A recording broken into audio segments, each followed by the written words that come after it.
One of the most difficult things when it comes to reading cards is predicting something or reading cards and energies for yourself. Hello everyone, welcome back to the Tarot Tanvi, and I am Tanvi and this is my studio, and I'm gonna again ramble on for about tarot.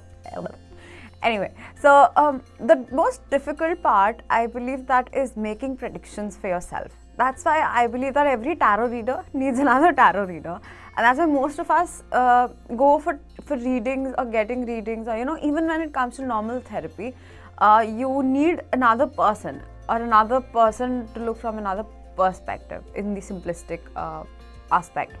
But when it comes to tarot, it is all about intuition and your trusting your subconscious mind and what it's trying to tell you, and your spirit guides and everything. But when you're making predictions for yourself, it becomes really difficult to distinguish between what you desire in the moment and what your intuition is telling you to do.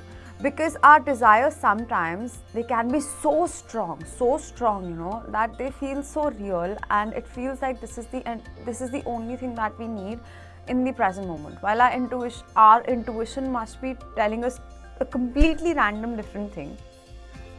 But still, it becomes very difficult for most people, I would say, to trust on their own intuition and hence read cards for themselves. So even if, from a perspective that you don't want to read cards and you just completely disconnecting from the perspective of tarot,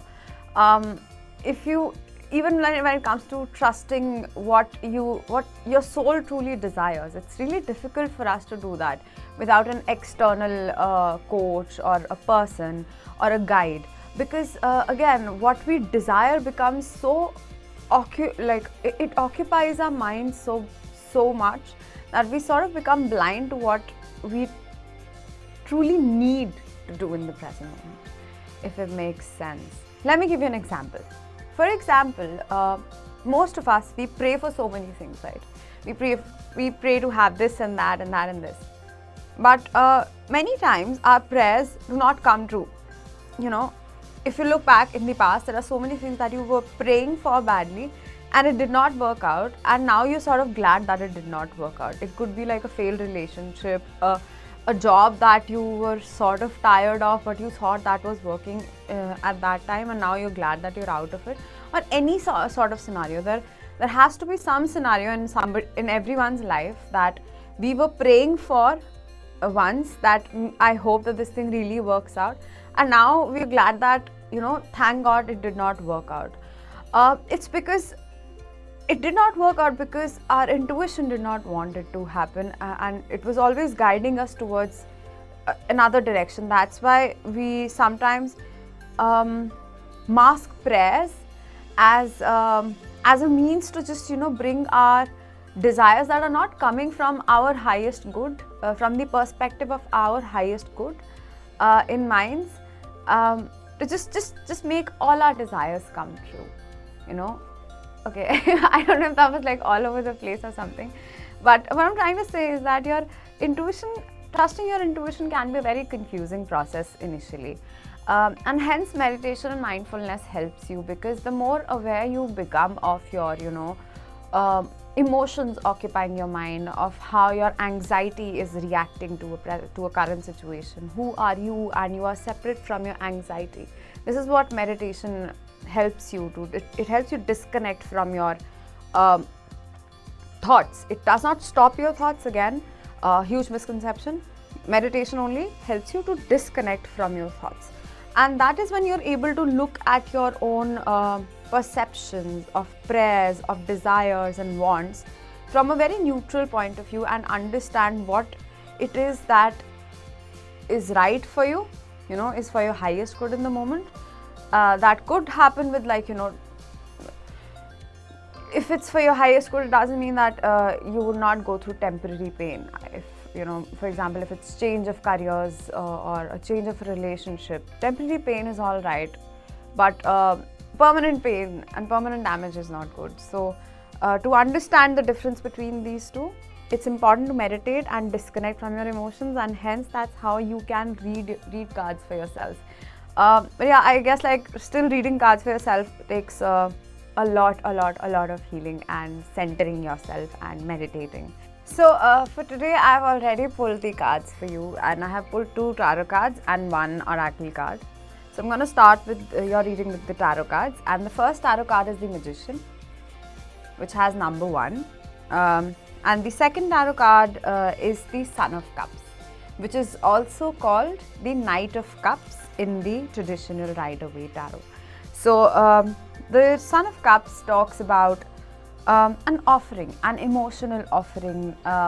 This could be like, somebody reaching out to you, helping you out, and helping you trust your emotions as well.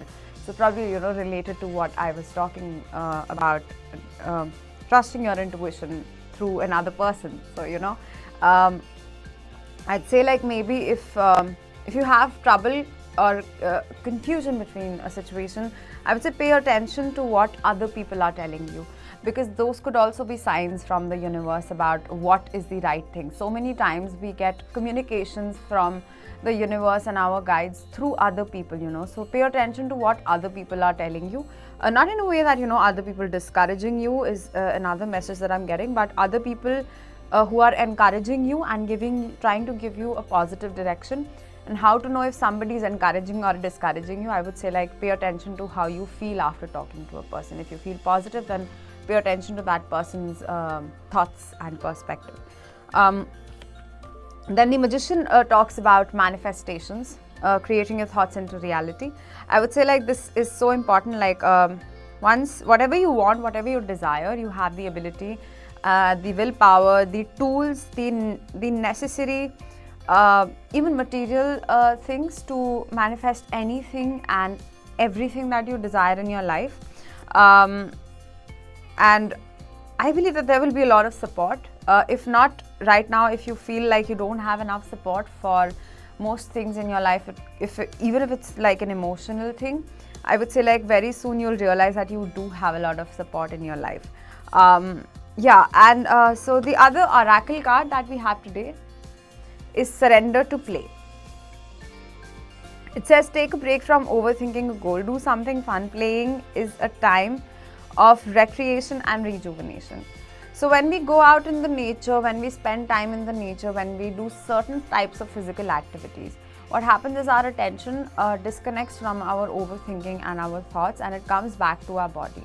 So your body and your breath, like in pranayam, this is the only thing that is actually happening in the present moment. So staying in the present moment really helps you relieve your anxiety as well. So this is all that I have for you today. I hope that this was helpful, and I will share more tips and tricks and details about tarot in the upcoming videos. And bye bye, take care, see you next time.